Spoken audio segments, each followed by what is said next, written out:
Assalamualaikum warahmatullahi wabarakatuh. Gimana kabar Muna? Ya, hari ini sudah minggu ke-9 ya dari perkuliahan selama 14 kali tatap muka ya. Dan ini adalah minggu kedua ketika kita harus kuliah online. Gimana kabarmu? Mudah-mudahan Allah selalu memberkati dirimu, terus kemudian melimpahkan kesehatan untuk kamu dan juga keluarga kamu ya. Yang jelas jangan kemana-mana. Yang ngerasa misalnya, aduh Pak di rumah gabut Pak, bikin kabur, jangan. Oke, jadi tetap saja stay at home. Oke, sama saya juga stay at home nih ya. Oke, seperti itu. Audit mutu itu wajib dilakukan untuk perusahaan-perusahaan ataupun UKM ataupun siapapun yang ingin berubah. Ingat, ingin berubah. Audit mutu itu kalau di Islam namanya muhasabah, introspeksi diri. Nah, itu adalah spirit dari audit mutu. Jadi kita introspeksi diri. Kita itu seperti apa sih? Itu loh. Hanya orang yang yang takut tergeser, yang kemudian dia tidak mau introspeksi diri bisa jadi. Atau mungkin perusahaannya, gue paling bagus kok gitu, tapi ngaca pada diri sendirinya nggak ada, nggak bisa. Nah, kita harus dalam audit ini harus yang ngaca, kita tuh ngaca, kita tuh seperti apa sih gitu. Kita ada duit orang itu kita ngaca, oh ternyata menurut kita sudah benar, ternyata tidak ya. Nah, kalau penelitian mutu kamu udah tahu lah, itu kan kita nih dari mulai minggu pertama udah ada mutu ya, sesuai dengan standar lah, terus kemudian sesuai dengan harapan, sesuai dengan harapan terkait pihak-pihak yang lain, pelanggan, YLKI misalnya, Yayasan Lembaga Konsumen Indonesia misalnya ya.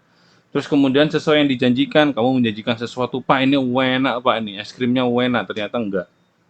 Ya, terus kemudian semua karakteristik produk dan pelayanan memenuhi persyaratan dan harapan. Jadi semua karakteristik itu yang produkmu, misalnya karakteristiknya adalah lembek, kenyal, atau lembek, atau seperti apa, atau crunchy, atau segala macam. Itu kan yang nanti akan menilai siapa konsumen. Kalau produkmu enak, ya berarti konsumen yang akan menilainya sebagai mutunya bagus, terstandar lah segala macam gitu ya. Ini nanti pengertiannya kamu cari sendiri ya. Terus kemudian karakteristik mutu berkaitan dengan satu fisik, ya udah pasti fisik itu nomor satu ya, tapi hati itu yang paling utama ya. Jadi kalau fisiknya bagus tapi hatinya jelek jangan ya. Oke. Terus kemudian yang kedua berkaitan dengan fungsi. Fungsinya sebagai apa? Ya, contohnya misalnya Anda beli mobil, satu beli mobil LCGC yang paling murah itu ya, yang mobil yang murahan tapi nggak murahan gitu ya. Terus kemudian Anda beli Ferrari gitu misalnya, Anda beli dua itu. Fungsinya apa sama, membawa satu tempat ke tempat yang lain. Mungkin kalau fungsi Ferrari beda lagi. Bedanya ada apa? Anda dianggap telah sukses. Nah, itu bisa jadi ya. Terus kemudian berkaitan dengan umur atau waktu. Anda beli produk pangan, terus kemudian waktunya cuma 2 hari. Tahan di suhu kamar 2 hari, berarti harus segera dimakan. Orang pengen Pak kalau yang model ini 10 hari dong. Dan tidak bisa Mbak, kenapa? Karena banyak mengandung susu, misalnya banyak mengandung protein, sehingga dia mudah sekali busuk. Bisa juga berkaitan dengan eh, waktu atau umur simpan segala macam. Terus kemudian ada yang namanya purna layanan. Ya, after salesnya gimana? Kadang membeli barang atau membeli sesuatu yang mahal, pasti pengen tahu dong after sale-nya seperti apa. Misalnya after sales-nya buruk gitu ya. Misalnya Anda komplain terus kemudian nggak dilayani, dicuekin. Apaan sih lu? Komplain melulu. Nah, itu berarti after sales-nya ini. Berarti dia sebenarnya mungkin produknya bagus, tapi after sales-nya jelek, bisa jadi orang nggak akan beli lagi. Kita pengen dong kalau dia seseorang itu repeat order, repeat order, repeat order lagi. Ya, gitu. Terus kemudian formulasi penjaminan mutu itu ada 4, satu evaluasi. Yang pertama kamu evaluasi diri.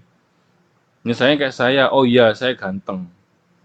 Ya, kamu yang cewek berarti oh iya saya cantik. Itu fitrah yang pertama. Evaluasi diri. Oh iya ternyata saya kekurangannya punya itu, ini kurangannya banyak segala macam. Nah, dari situlah muncullah namanya oke lah kita bakukan. Misalnya kalau tiap hari sekarang contohnya adalah kalau misalnya Anda mau produksi, produksi apa ya paling gampang? Oh, produksi kopi aja. Ya, kita produksi kopi susu. Ada kopi, ada susu, ada es, ya es kopi susu, ada cup, ada lidnya, segala macam. Terus kemudian kita evaluasi, oh iya ternyata pengeluaran kita banyak ya. Kenapa banyak ya? Ternyata Anda beli susunya ngeteng. Satu.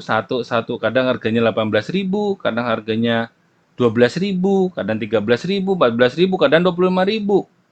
Makanya perlu evaluasi diri. Oh berarti kalau begitu kita beli langsung banyak. Nanti terkait modal, bisalah dicari.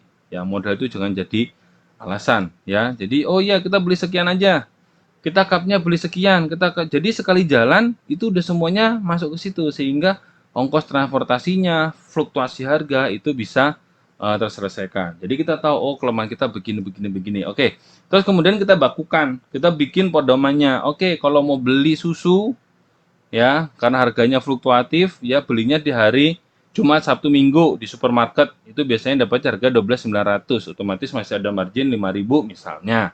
Misal, saya cuma misal aja ya, terus kemudian dibuatin ya. Si A, tugasnya apa? Nyari di IG. Ini di mana? Di supermarket mana yang paling murah. Terus kemudian si B, dia sekalian bucin misalnya, sekalian apa namanya pacaran, langsung sekalian beli. Ya, gitu. Beli apa namanya? Beli produknya kalau pas pulangnya. Gitu ya. Kemudian si C, tempat taruh si barangnya di perusahaannya. Kan seperti itu. Kita buat pedomannya. Nanti duitnya kemana? Ada hubungan PPIC-nya, ada hubungan keuangannya, segala macam. Ya, oke, sampai situ. Terus kemudian, nah setelah kita buat pedomannya, kita implementasikan. Implementasinya gimana? Gitu ya, oke. Apa yang kamu tulis, itu yang kamu kerjakan. Kerjakan apa yang kamu tulis, tulis apa yang kamu kerjakan. Itu prinsipnya. Oke, terus kemudian kita implementasi. Prakteknya gimana? Oh ternyata prakteknya, oh ternyata ada toko yang lebih murah segala macam. Nah itu kita kerjakan itu semua. Jadi tidak tumpang tindih. Misalnya tadi si A tuh, suruh nyari di IG, ternyata dia lalai. Terus kemudian si B nyari di IG sendiri, beli sendiri. Nanti terjadi apa? Terjadi bentrok biasanya. Ih kamu nggak kerja, kamu nggak kerja. Nah itu awal-awal Anda akan hancur. Ya. Terus kemudian dari praktek tersebut di ini nggak sih, di apa namanya, dikerjakan nggak sih, misalnya dikerjakan gimana? Oh ternyata nggak jalan, makanya harus dicek, itu namanya diaudit, pengecekan terhadap kinerja yang dijanjikan. Jadi tadi yang kerjaannya cuma liatin IG, ini kerja nggak sih? Oh kerja. Ini yang beli barang, oh kerja. Ini bagian keuangan ngeluarin duit kerja, ini bagian produksi ngeluarin apa, bikin produksinya kerja, semuanya kerja. Oke, kalau udah oke berarti auditnya bagus. Ya gitu. Itu contoh kecil, prinsip dasarnya seperti itu. Jangan sampai dilupakan. Ya. Nah, ini kenapa sih kita harus diaudit ini loh, ya gambarnya. Ya, how do we know that you good? Ya, artinya apa? Ya, kita tuh seperti kayak kucing, tapi ketika ngacak kayak singa. Ya, oke.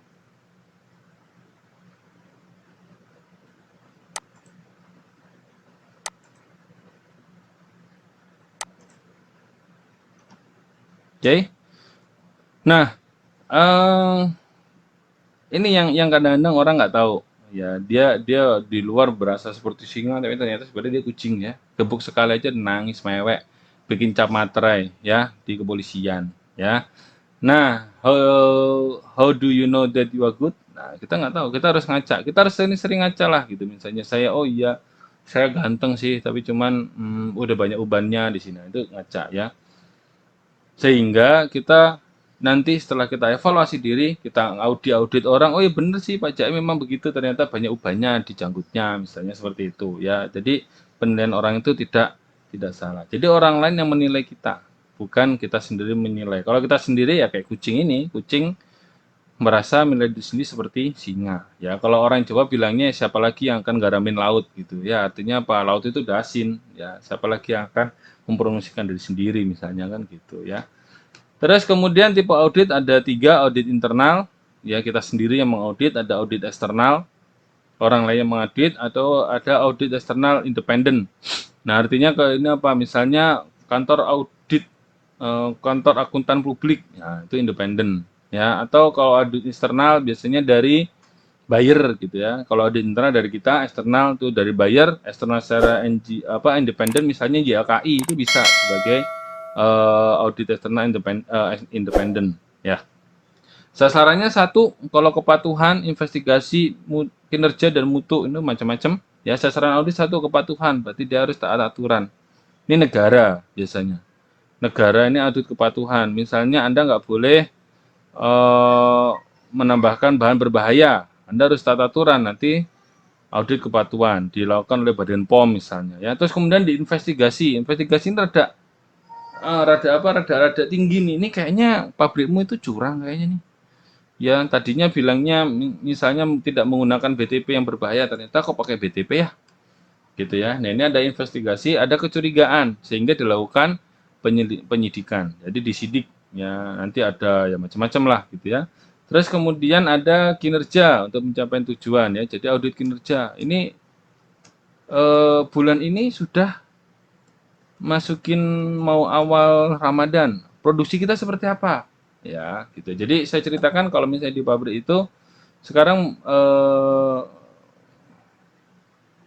Lebaran di akhir Mei, ya akhir Mei Lebaran, ya terus kemudian sebulan sebelumnya berarti Ramadan, sekarang udah sebulan sebelumnya lagi berarti bulan Syaban misalnya ya.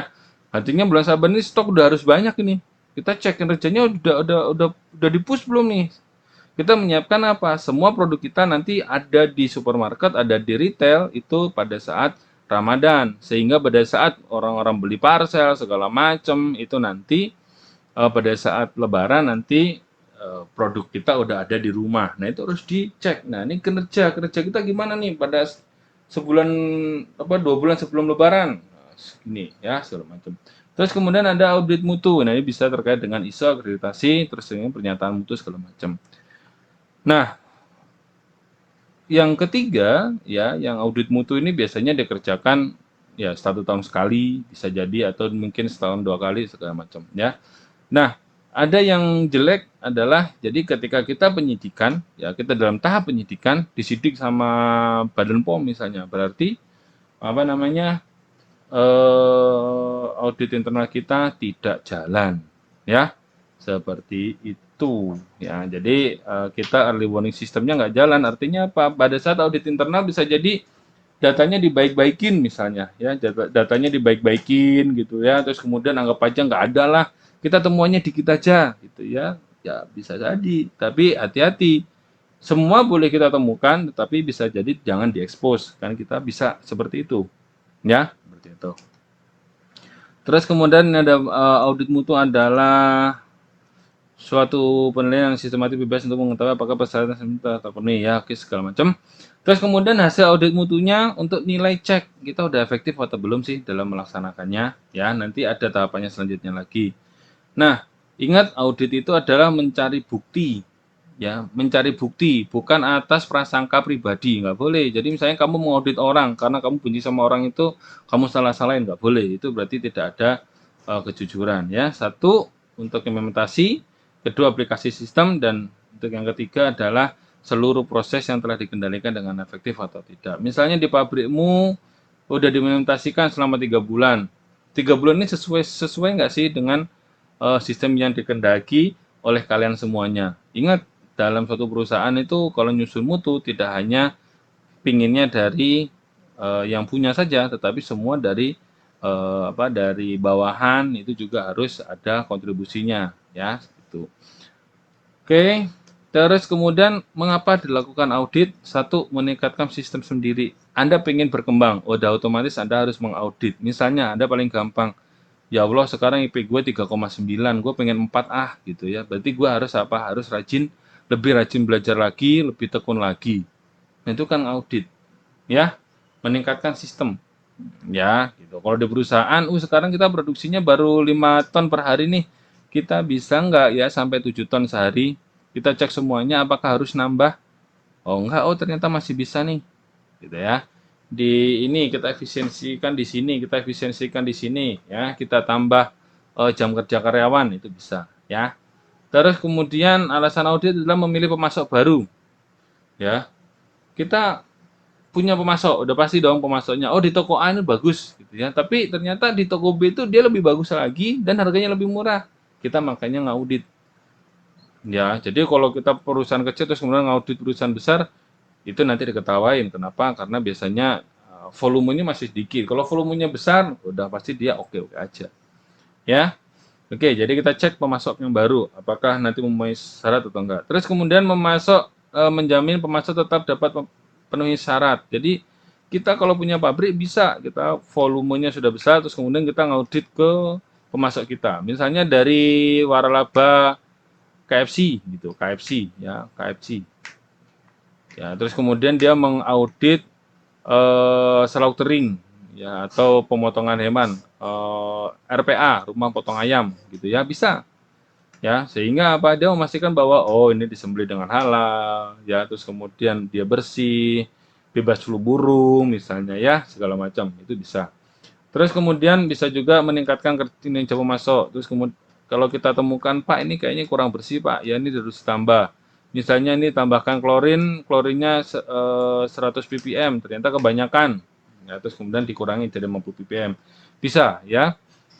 Terus kemudian alasan audit juga adalah kalau audit mutu kita tambahin itu sertifikat-sertifikat manajemen mutu ISO 9001, HACCP, FSCC, segala macam lah pakai ISO agar supaya apa? Agar supaya eh, yang mau beli itu percaya bahwa kita itu sudah sesuai prosedur dong, sudah ada audit internalnya, ada implementasinya, ada audit internalnya, segala macam, udah sesuai dong, gitu ya. Tapi yang paling penting bagi saya ada satu aja kok. Dari semua itu udah tercantum satu saja, ya audit halal, udah selesai. Ya, nah ini adalah quality improvement cycle-nya. Satu ada external input. Jadi awalnya kita sewa biasanya ya, sewa apa? Sewa konsultan. Pak kalau nggak sewa ya boleh-boleh aja ya, kita belajar sendiri bisa aja. Ya, jadi kita sewa apa konsultan, terus kemudian si konsultan itu memberi masukan ke quality system yang kita buat. Ingat, quality system itu bukan konsultan yang bikin harusnya. Kalau konsultan yang sendiri yang bikin, ya, jadi kamu bikin jadi manualnya booknya, dikasih ke perusahaanmu. Biasanya jiwa dari apa namanya dari yang ada di dalam perusahaan itu dia tidak ada. Ih, itu kan yang bikin konsultan bukan gue. Gue caranya kayak gini dong.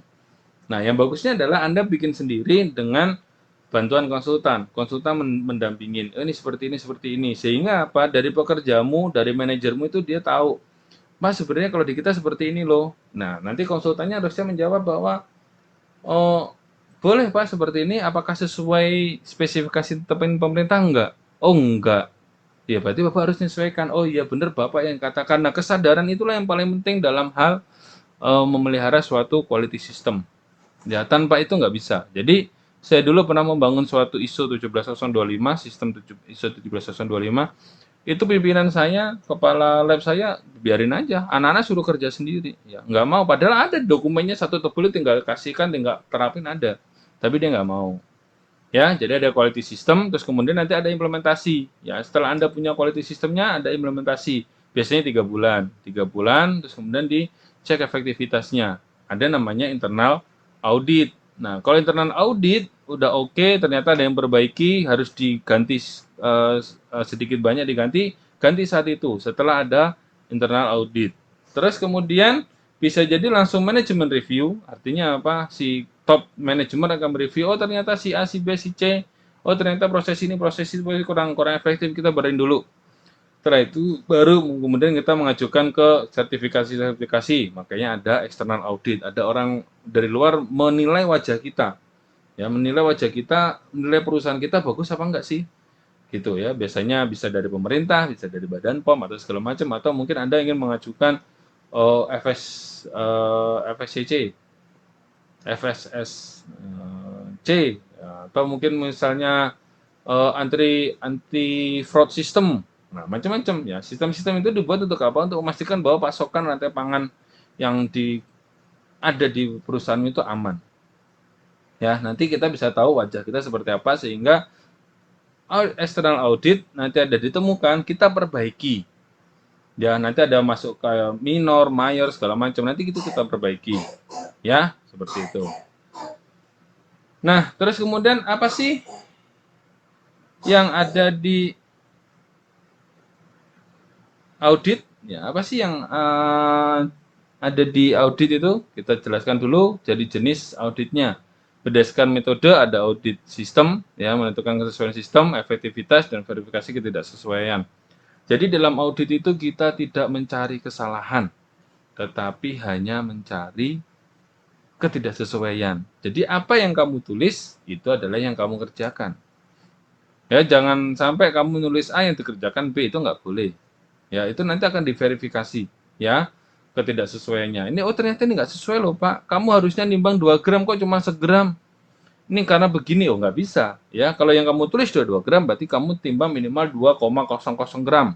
Nggak bisa kurang dari 1,999 nggak bisa. Harus bilangnya 2, lebih dikit boleh.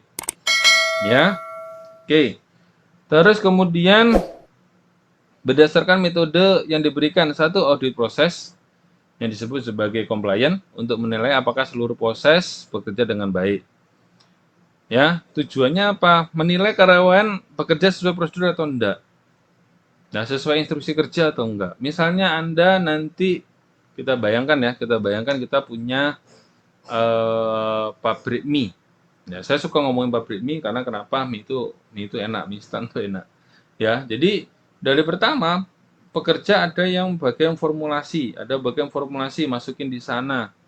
Ya, terus kemudian proses selanjutnya adalah tambahin air, terus kemudian di mixing, ya, di mixing, terus kemudian nanti di sitter, ya, pakai sitter, terus kemudian nanti dikeritingin, terus kemudian nanti di steam, terus kemudian nanti digoreng, kemudian nanti ditiriskan, packing, masuk. Ya, itu sekali jalan aja.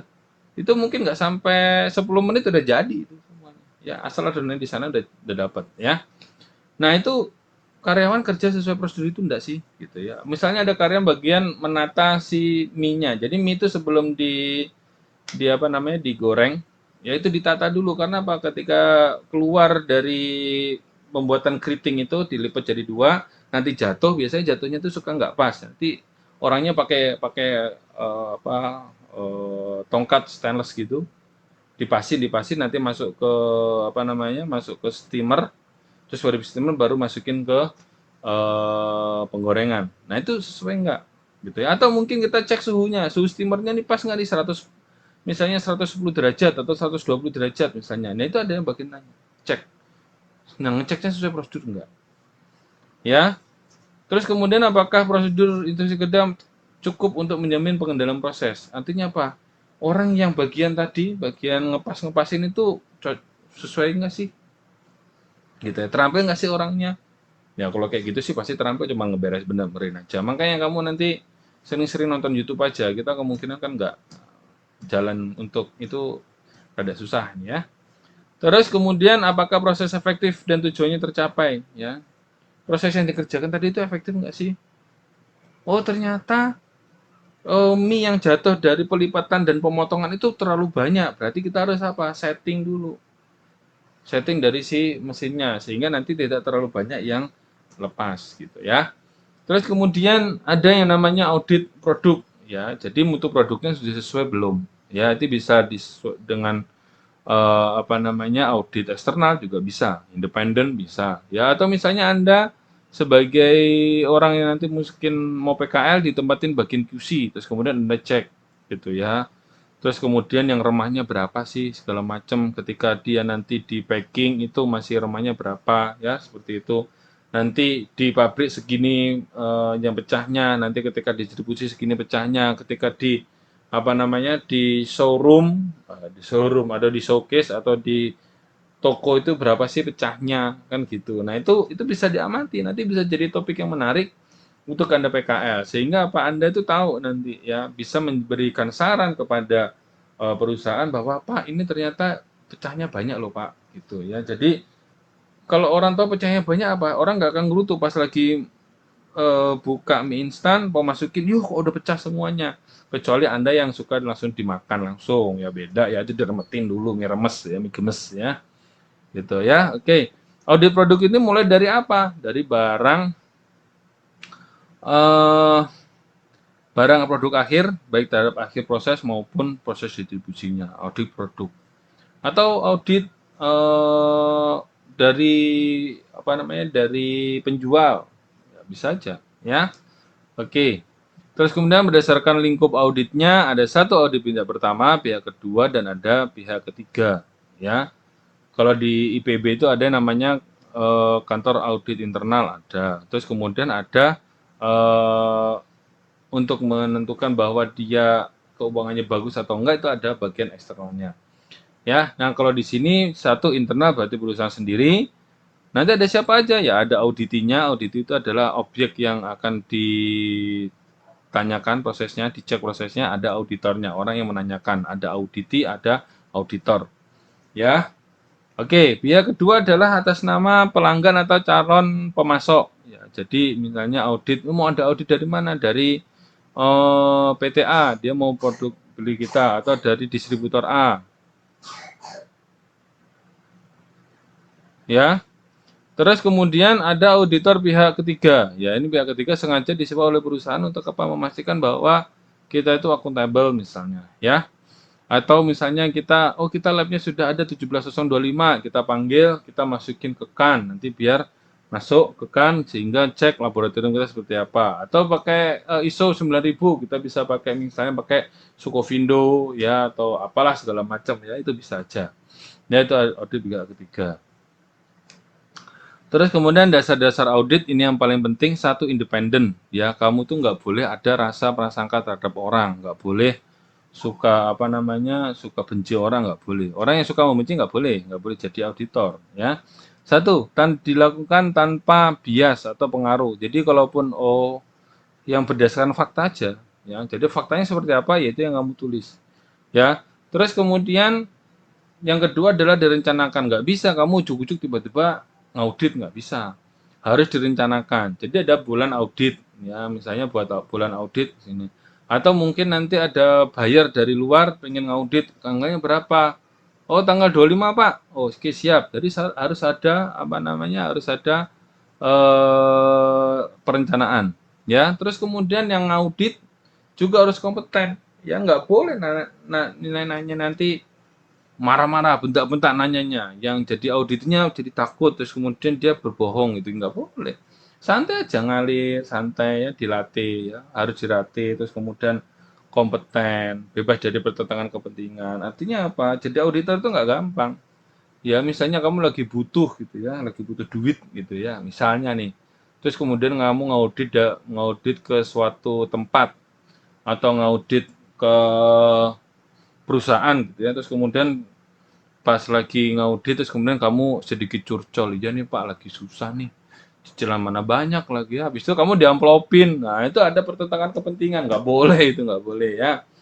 Atau kadang-kadang suka kalau di audit internal itu ini apa namanya, karena nggak mau temuannya banyak, terus kemudian mereka berargumentasi ya, dan ternyata ada kepentingan di belakangnya ya, nggak boleh ya, nggak boleh ada pertentangan kepentingan. Terus kemudian harus ada bukti. Buktinya apa? Misalnya Anda punya retail ya di superstore gitu ya, besar gitu ya. Terus kemudian diaudit.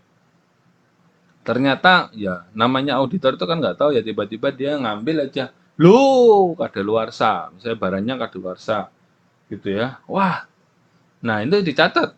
Catat kalau nggak perlu foto. Tapi ingat, yang jadi auditor itu nggak boleh comel.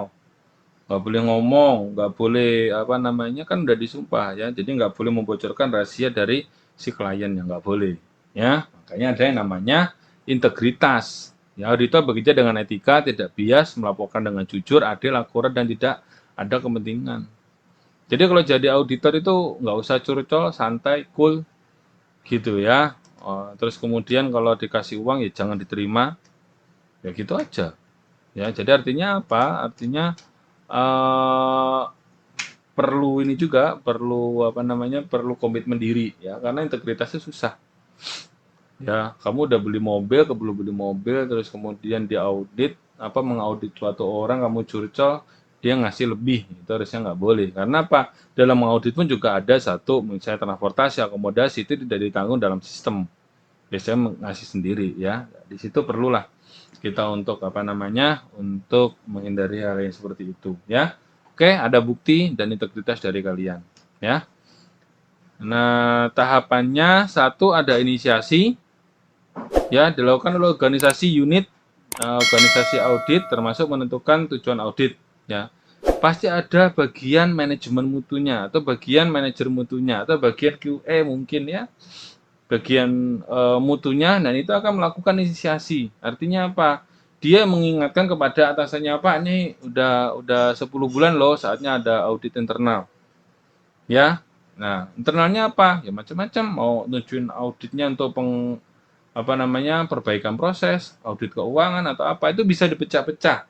Tapi setidaknya 1 tahun kita harus audit menyeluruh untuk 1 kali dalam 1 tahun. Ya, itu.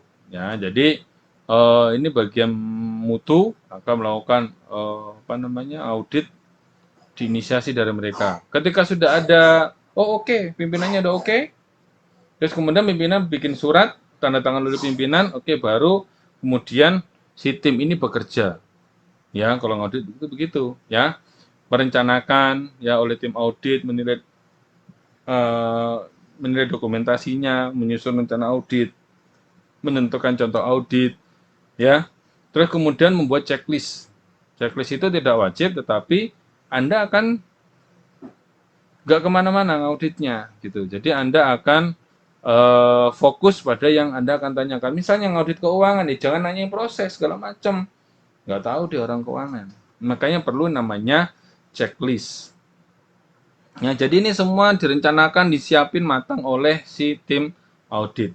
Ya, biasanya ada di perusahaan pasti ada. Ya, jadi perusahaan itu biasanya ada satu manajer atau satu owner, satu manajer mutu, satu manajer operasional, dua itu aja. Ya, seperti itu. Manajer mutu nanti mengaudit manajer operasi, manajer teknis, manajer teknis nanti mengaudit manajer mutu. Ya, terus kemudian kalau sudah si manajer mutunya atau yang ditunjuk sebagai ketua auditnya nanti buat surat dikasih ke semua bagian yang terkait. Ya, terkait apa ya? Nanti kapan kita mau ada pelaksanaan auditnya? Ya kalau tadi kan harus terjadwal, nggak bisa nggak terjadwal. Ya misalnya Pak lagi produksinya penuh Pak, jangan sekarang dong. Ya boleh aja. Jadi nanti disepakati aja kapan waktunya. Kalau udah lebih dari setahun, ya berarti perencanaannya yang telat. Harusnya sebelum masa peak pabrik mau bekerja, sebelumnya ada diaudit dulu. Sehingga pada saat ada audit, terus kemudian ada review dari manajemen, manajemen review, terus kemudian ada pas peak seasonnya is okay. Ya. Boleh minum ya, boleh minum ya. Minumku sekarang nggak sehari segini.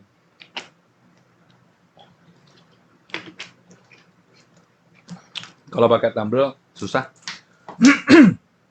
Isi cuma 500 ml. Ya, oke. Terus kemudian setelah diaudit, kita akan lakukan pelaporan. Jadi kita akan melaporkan, terus kemudian kita laporkan ke bagian manajemen atau bagian ownernya.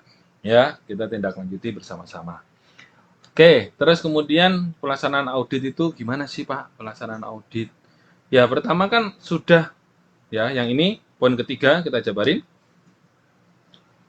Ya, pertama pasti ada namanya pertemuan awal atau entry meeting atau early meeting, tergantung lah pokoknya namanya.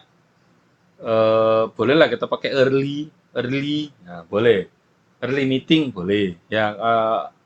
Atau mungkin kita pakai entry meeting juga boleh. Ya, yang penting ada pertemuan awal. Jadi tidak tiba ujuk-ujuk langsung datang terus kemudian langsung apa namanya langsung audit nggak boleh. Itu namanya investigasi. Bawa surat tek, saya mau investigasi karena di apa di pabrik Anda mungkin mengandung banyak apa namanya banyak bahan berbahaya misalnya. Oke, Papa lagi ngajar kuliah sayang. Alia sama mama tuh. Oh ya udah oke. Ya lagi makan bubur ya Alia tuh, makan bubur. Nggak apa-apa ya, kalau sama papa nggak apa-apa. Dikecilin, dikecilin. Kalau sama papa syaratnya dikecilin. Oke. Nah, ada pertemuan awal. Nah, ini pertemuan awal itu ada rapat semua. Ada suaranya. Ya udah, kalau mau ada suaranya di sana. Papa lagi siaran, rekaman, oke? Kalau mau ada di sana sama mama makan bubur ya. Oke. Nanti main sama papa ya, bentar lagi. Di bawah aja. Handphonenya di bawah aja. Handphonenya bawa aja, awas, lompat. Ini dibawa aja handphonenya. Nggak mau, ya sudah. Sama mama ya. Maaf ya. Oke, balik lagi. Ya, jadi ada pertemuan awal, dikumpulin semua yang apa namanya, semua yang terlibat dikumpulin, termasuk satu yang harus ada pimpinan, owner harus tahu, ya. Itu paling paling tinggi kan, owner harus tahu, ke bawahnya harus ikut sampai bawah. Sampai level mana? Bisa jadi sampai level manager toh atau sampai level supervisor toh. Bagian yang bawah nggak usah ikut juga nggak apa-apa. Tergantung sampai mana itu yang paling penting, ya. Terus kemudian di situ juga apa di pertemuan awal ini disepakati kapan mau di audit. Ya itu penting jadwal audit itu penting dibuat pada saat pertemuan awal. Karena kenapa? Ya kalau jadwalnya nggak sama kan nggak bisa. Auditornya datang ke sini, Bapak ini mana yang mau saya audit? Lagi ini Pak, lagi ada meeting yang lain, nah kan nggak bisa. Harus diklopin jadwalnya, itu wajib. Ya kecuali kalau force major, oh ya ternyata bapaknya sakit Pak, nah itu beda cerita, ya. Oke, beda cerita. Nah itu adalah di pertemuan awal. Kita bahas apa aja sampai batasan-batasannya seperti apa dibahas di pertemuan awal. Terus kemudian setelah itu melakukan audit ya bisa jadi wawancara ya terus kemudian nguji dokumennya, dicek dokumennya, observasi, terus kemudian turun ke bawah misalnya ke bagian proses, dicek seperti apa, seperti apa, seperti apa. Terus kemudian meneliti adakah indikasi non-conformity atau ketidaksesuaian. Ya kita nyari ketidaksesuaian. Jadi kalau misalnya gini, suhu gini, contohnya gampang gini.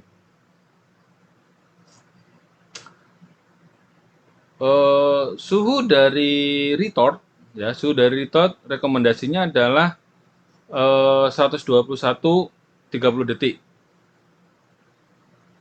Ya, terus kemudian itu sudah ditulis. Ternyata di lapangan dia suhunya 133. Ya, sesuai nggak? Ya, 121 di lapangan 123 sesuai nggak? Conformity nggak? Ayo, ya. Nah, disinilah perlunya pakai akal. Ya, ketika dia lebih dari 121 udah otomatis bakterinya atau mikrobanya akan mati. Yang nggak boleh itu kalau suhunya 115. Itu nggak boleh. Jadi 123 boleh karena apa? Pasti ada fluktuasi. Kalau fluktuasinya ke bawah nggak boleh karena kenapa? Bisa jadi belum mati. Itu bentuknya pakai akal ya, ada non conformity ya. Berarti masih oke. Okay. Jadi nggak usah dilaporin. Kalau dilaporin gimana ya? Kamu diketawain orang. Pak ini nggak sesuai nih Pak, ini 123 harus 121. Kamu nggak dipakai. Ya, oke. Terus kemudian mencatat semua observasi dan fakta dalam checklist. Artinya apa? Checklist itu kalau kamu buat, kalau misalnya kita mengaudit sistem, ya, sistem ISO 1705 sekarang terdiri dari 7, ya, di MATLAB beda lagi, nanti saya terangin bedanya, ada 7. Nah, itu udah ada list-listnya, itu harus semua harus diperbaiki. Apa harus ditanyakan, nanti kamu gantian. Jadi misalnya auditor satu ngaudit bagian ini, auditor dua bagian ini, auditor tiga bagian ini. Jadi nggak semuanya di kamu semua. Kalau memang auditornya banyak, kalau auditornya dikit ya nggak apa-apa ya. Semua kerjain aja. Ya ibadah. Oke, nanti yang sesuai ya sesuai, yang nggak sesuai nggak sesuai, dan nggak sih yang nggak sesuai dicek, ditatat buktinya apa. Karena apa? Pada saat ketiga atau keempat nanti ada exit meeting. Nah, tahapan selanjutnya setelah saya semua data dikumpulin, nah tim yang auditor tadi itu bertemu. Nah, itu namanya kaukus. Nah, ingat ya, itu namanya kaukus, pertemuan di antara tim audit untuk mereview hasil observasi. Fakta lapangannya apa? Menentukan menjadi satu advisory finding, non-conformity atau non-conformity kritis. Ya, kita observasi. Ini kemungkinan kalau misalnya 123 derajat terus, ya kita akan kehilangan atau kita ada pemborosan gas alam sebesar sekian. Nah, jadi nanti mungkin sarannya dari observasi adalah itu tadi apa? Ya, saran dari observasi adalah mungkin segera disesuaikan jadi 121. Ya, 2 derajat mungkin beda gasnya banyak kali untuk bahan bakarnya ya. Kalau non conformity misalnya 120 non conformity berarti minor ya ada temuan minor tapi tidak membahayakan, misalnya ya di suhu kita susah. Ya, kalau conformity kritis itu mayor, kenapa? Suhunya berarti jauh banget di antara itu tadi. Kalau minor, minor itu adalah misalnya Anda lupa nggak dicatat. Jadi ada formulirnya biasanya, terus kemudian lupa nggak dicatat ini suhunya berapa, kosong, kelihatan kosong, itu bisa jadi minor. Ya, di dokumennya nggak ada, itu bisa jadi minor. Kalau misalnya Anda nulis di situ 115 gitu ya, berarti udah pasti kritis. Kenapa? Satu batch itu udah pasti nanti akan dibuang. Kenapa? Kita siapa yang memastikan bahwa mikrobanya sudah mati? Ya, nanti ditetapkan statusnya, baru kemudian ada namanya exit meeting atau end meeting lah, gitu ya. Temuan akhir itu semua dikumpulin antara auditor dan auditinya. Terus kemudian auditor membacakan ini begini, begini, begini, begini, begini, begini, begini. Terus kemudian auditnya cek, bener nggak sih? Iya sih kemarin 115. Soalnya tiba-tiba tabung gas warna melonnya habis, jadi baru 115. Terus kemudian diganti, pas beli nggak ada, ya tabung gasnya habis. Di pasaran juga nggak ada, jadi ya udah aja 115. Habis itu keluarin, dijual nggak? Masih ada tuh di gudang, ya itu berarti harus di hold. Itu bahaya. Karena kenapa? Bisa jadi orang akan teracuni. Nah, itu teman di meeting terakhir itu tadi, itu harus jadikan suatu kesepahaman antara auditor dan auditi. Artinya, auditor udah oke, semuanya kayak gini, auditinya setuju. Nanti tanda tangan. Dan yang paling penting adalah setelah pertemuan exit meeting ini, nanti auditi harus membuat langkah-langkah perbaikannya seperti apa. Misalnya, oh ya kita akan cek dulu suhunya, ya kasus yang suhu tadi. Terus kemudian kita cek termokopernya semuanya. Terus kemudian kira-kira penyebabnya apa ya? Oh ternyata ada satu katupnya yang rusak, misalnya kita beli dan kita mengajukan. Ya itu udah langsung komprehensif pembahasannya. Kenapa? Jangan sampai ini terulang lagi gitu misalnya. Ya gitu. Oke, di temuan akhir meeting ya itu harus kan ya dijabarkan sendiri. Dan yang paling penting juga adalah manajer puncak harus ada atau ownernya harus ada agar tahu apa di kondisi di bawahnya seperti apa. Sehingga nanti misalnya, oh ternyata retotnya ini Pak, apa namanya? Sudah tua, ini kemarin aja hampir meledak, ya udah beli retot baru. Nah, itu yang penting dari kalau ada yang namanya siapa namanya?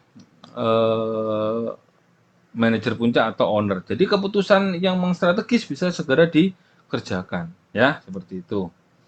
Teknik pelaksanaannya satu, kaji ulang semua persyaratan, dicek dulu, kaji ulang persyaratan dulu, baca dulu sama tim auditornya, terus kemudian nanti ketemu auditinya, dicek, ada misalnya buat catatan persis saat wawancara, terus kemudian catatan untuk suatu prosedur, ya, terus kemudian catatan cakup.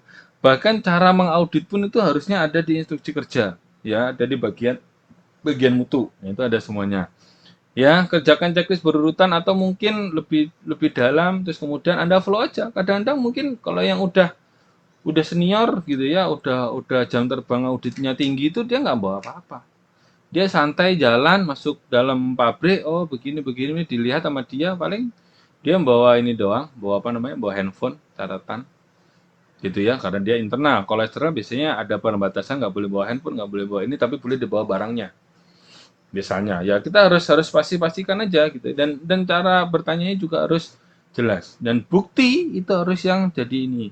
Jadi misalnya Anda tadi kasusnya untuk yang kadaluarsa, itu di sono kadaluarsa, nanti cuma lihat doang taruh aja. Terus kemudian Anda nggak boleh foto, catat aja nomor raknya berapa, namanya apa segala macam. Dan nyatetnya jangan langsung di situ, ketahuan nanti sama auditinya. Nyatetnya nanti pas jauh gitu ya. Kalau misalnya Anda pakai kamera kan itu nggak foto cekrek. Pak direk ke nomor ini kadaluarsa lo. Nah, ketahuan kadaluarsa kan pada saat di exit ini ketahuan kadaluarsa. Nah, terus kemudian nanti dilakukan oleh audit apa? Ya udah itu diambil terus kemudian dimusnahkan, ada berita acara pemusnahannya, ada video cara pemusnahannya segala macam. Oke. Okay. Atau mungkin karena itu produknya misalnya roti, misalnya ini udah kadaluarsa. Nanti tinggal dikasih ke apa misalnya pakan ternak, ya bisa-bisa aja ya. Oke. Okay. Terus kemudian ada hal-hal yang perlu diperhatikan saat audit. Satu, informasi dapat diperoleh dan diverifikasi dengan baik. ya dokumentasi, ya misalnya dari catatan-catatan segala macam, kesimpulan, analisis, pengukuran, ya. Dan satu lagi tadi independen dan bebas dari tekanan, nggak boleh ini ya. Dalam wawancara, mengaudit harus di tempatnya. Jadi ngauditnya nggak boleh nanti Anda ngaudit pabrik terus kemudian Anda ngauditnya di rumah makan gitu nggak boleh ya. Dia waktu, tempat dan waktu kerja normalnya. Kalau dia kerja jam 8 pagi sampai jam 4 sore jam itu, jangan dikerjain di jam 7 malam gitu. Dia udah capek, udah kesel, udah pengen nonjok misalnya ya. Jangan ya. Terus kemudian Anda harus persuasif dulu. Jadi kasih tahu dulu orangnya. Halo Pak, maaf Pak, gini kan, ya pasti kalau auditor kan ada kenal. Kalau audit yang luar kan enggak, jadi diterangin dulu di early meeting itu diterangin semuanya sejelas-jelasnya. Jadi tujuannya ini itu jelas, ya. Terus kemudian sebagai auditor kan bisa jadi orang-orang kadang-kadang, ih ngapain sih dicatat-catat segala gitu ya. Itu kasih tahu dulu, ya diedukasi dulu. Oh iya Bu, saya ngerti kok itu nggak masalah. Ibu mau foto is okay. Ini kan Ibu memotret atau memotret perusahaan kita. Saya sangat senang sekali kalau misalnya Ibu bisa menemukan kelemahan dari kita sehingga kita bisa apa namanya perbaiki dengan seksama itu is okay. Itu enak itu. Auditinya enak itu ya nggak apa-apa. Sedikit wawancara dicatat ada perekamnya nggak masalah. Dan jadi auditor nggak boleh comel tadi ya. Jadi nggak boleh apa namanya nggak boleh nyebar-nyebarin kemana-mana nggak boleh ya. Terus kemudian baiknya Anda tanya dulu, dia ini siapa sih? Bapak ini siapa? Oh, Bapak ini ternyata bagian adalah manajer ya. Berarti Anda memperlakukan dia sebagai manajer. Oh, Bapak ini ternyata sebagai ini apa namanya frontliner ya, sebagai frontliner atau bagian itu tadi apa namanya memastikan bahwa si ininya ada di wadahnya gitu ya. Jadi ya sebagai itu jangan sampai salah. Anda tanya yang bagian packaging, ditanyain bagian yang pindahin mie tadi nggak bisa. Ya. Terus kemudian gunakan pendanaan sedikit tertutup tapi tidak mengarah. Jadi jangan sampai Anda menjudge. Bapak ini salah nih nggak boleh. Oh tanya Pak ini prosesnya gimana sih gitu ya. Oh begini begini Mas, begini, Mas. Karena kita sudah tahu ini proses seperti ini nanti akan seperti ini udah tahu ya. Terus kemudian tidak mengarah ya bicara normal aja santuy-santuy gitu ya. Tapi biasanya yang sudah senior ya kalau ngomong seperti itu biasanya dia akan nggak pernah mengarah mereka ya oh iya iya iya oh begitu ya Pak ya gitu ya. Tapi dia dicatat di sini, masih catat di catatan dia ya seperti itu. Nah tadi pertanyaannya jangan iya dan tidak. Bapak kerja di sini ya? Ya. Ya iya udah jelas dia kerja di situ. Pak ini suhunya 170 ya? Iya. Nah, ya nggak bisa. Tanyain, Pak, maaf Pak, kalau di sini tuh seperti apa sih gitu ya? Prosesnya, oh ya Mas ini suhunya berapa ya Pak ya?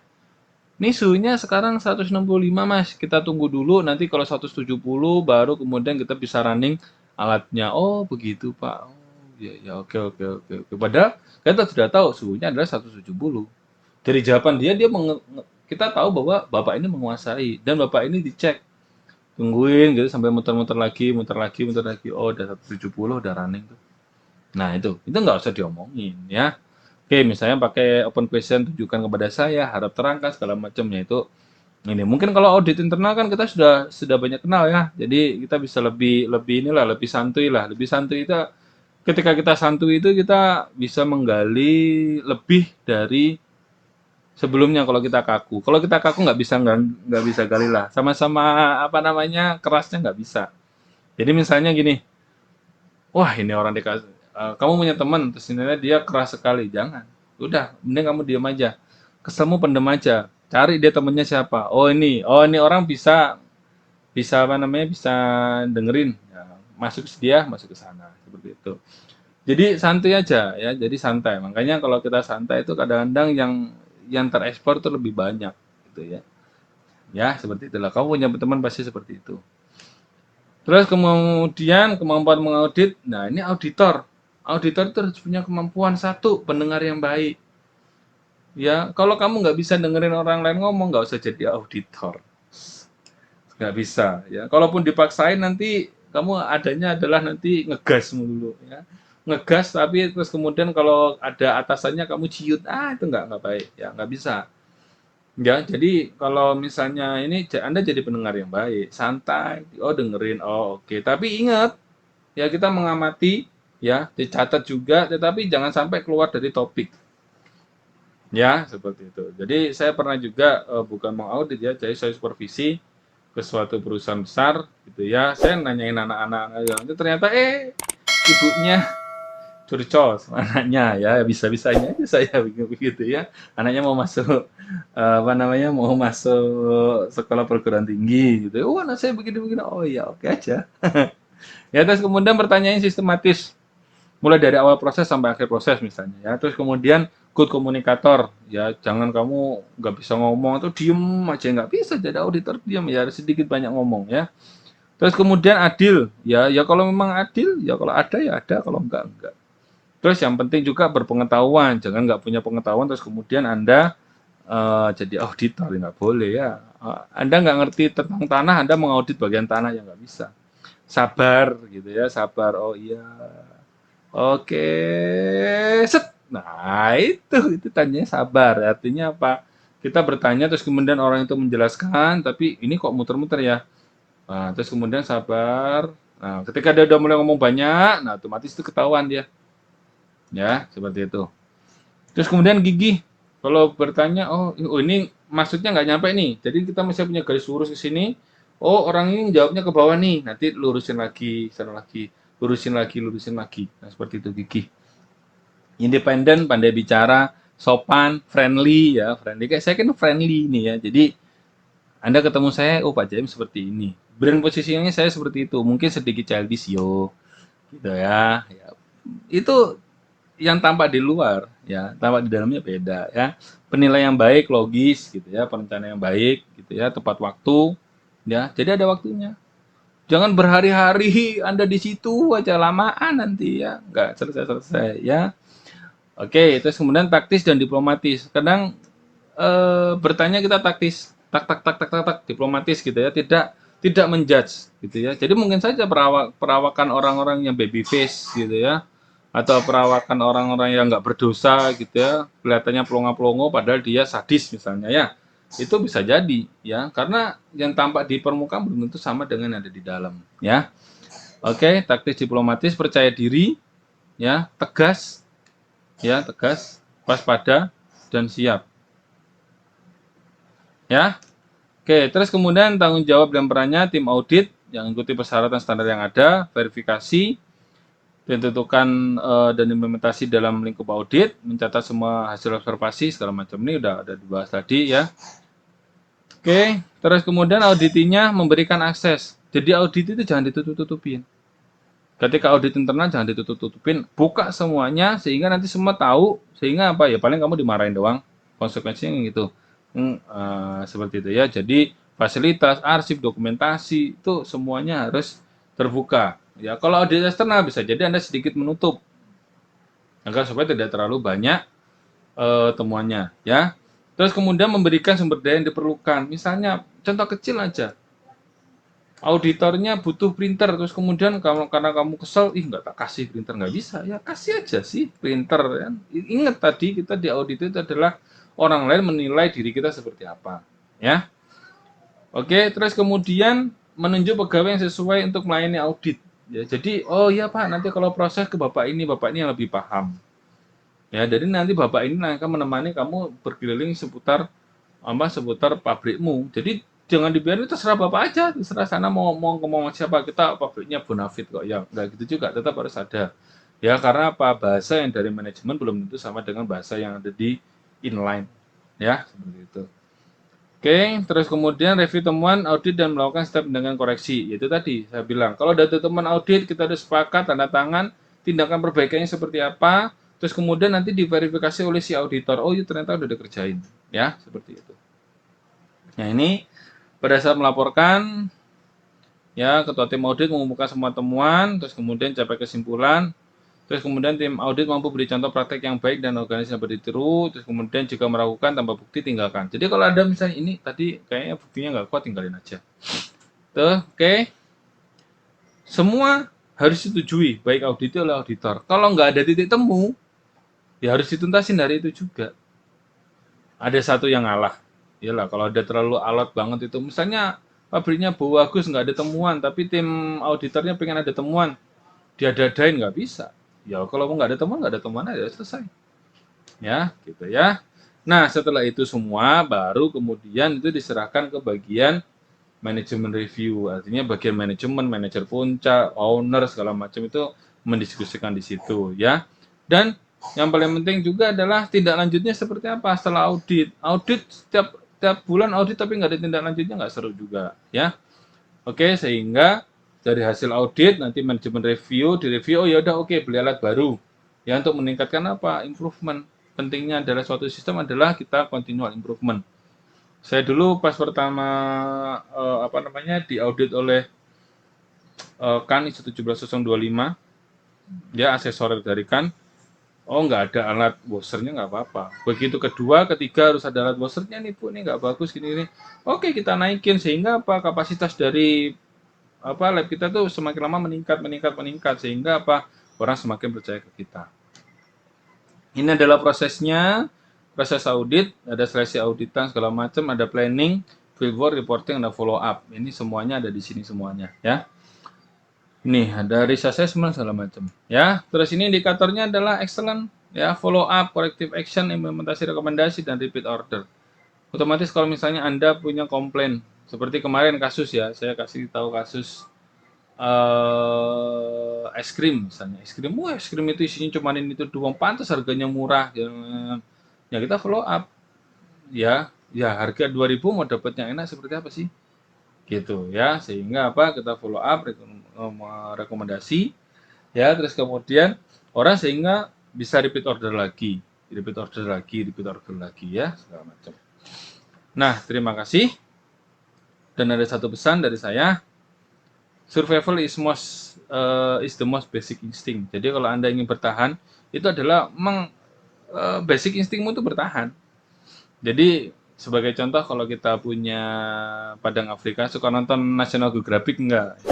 Suka nonton wildlife enggak gitu ya. Jadi di situ adalah ada rusa-rusa terbangun dengan dua pilihan. Satu, lari sekuat tenaga atau menjadi hidangan pagi dari si raja hutan. Ya, setiap pagi di Padang Afrika, singa-singa terbangun dengan dua pilihan, berlari mengejar rusa atau mati kelaparan. Ya sama sekarang, ya. Anda berusaha menghindari corona tapi mati kelaparan juga nggak ada gunanya juga ya. Harus kita waspada ya. Hanya orang yang waspada nanti yang akan apa namanya yang akan beruntung di akhir zaman. Jadi nggak penting Anda jadi rusa atau jadi singa. Yang penting kita berlari sekencang-kencangnya pada saat fajar menyingsing untuk apa? Survive. Kita harus survive di sini dan kita harus melanjutkan estafet apa dari keluarga kita. Oke, saya akhiri. Assalamualaikum warahmatullahi wabarakatuh.